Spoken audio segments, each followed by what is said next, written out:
قدام. احنا اليوم مثلا مجتمعين في ملف نسيناه. انا جاني شكون من عائله شهداء قال الناس تجري على المناصب وتجري على المجلس التاسيسي الى اخره، ونسيتوا اللي بفضلهم هما تقريبا في هذا المعنى، نسيتوا اللي بفضلهم هما انتم تنجموا تكونوا احزاب قانونيه وتنجموا ترشحوا الانتخابات الى اخره. فولات اولويه على الاقل بالنسبه اليوم والايامات المقبله هو فتح ملف الشهداء، لانه فما شكون يمارس في ضغط اليوم على القضاء في اتجاه عدم الكشف عن جنات حقيقيه. فما بعض من اجهزه الامن قاعدين يمارسوا في الضغط هذا، وفما الحكومه يبدو انها خايفه من الضغط نتاع الاجهزه ومن رد الفعل نتاع بعض العوام.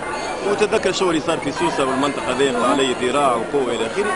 جينا اليوم ساعه في المسيره هذه باش نقولوا للحكومه وللقضاء راهو الشعب معاكم في اتجاهكم كتطبقوا القانون، مش في اتجاه اخر كون تحكموا الفايت الراي العام ولا كون الحكومه تتدخل في القضاء. لا راهو طالبين حاجه واحده، كونه يقع احترام استقلال القضاء، وكونه كي يكون القاضي مستقل معناه ينجم يمشي يجيب وسائل الاثبات او وسائل النفي كان لازم في اي مكان تكون موجوده، حتى كانت تكون في الثكنات نتاع وزاره الداخليه. اليوم نحبوا نضغطوا باش نقولوا خليوا القضاء يخدم على روحه، وطهروا القضاء ساعة ما الشيخ فما قضاة عيب كانوا ينظروا في مثل هذه القضايا، وخلينا ساعة الأولوية في هذا الملف لأنه مهم جدا، ولأنه من الأنانية معنا كوننا نتلاهوا بالمسائل السياسية وننساو حق الشهداء. جوستومون احنا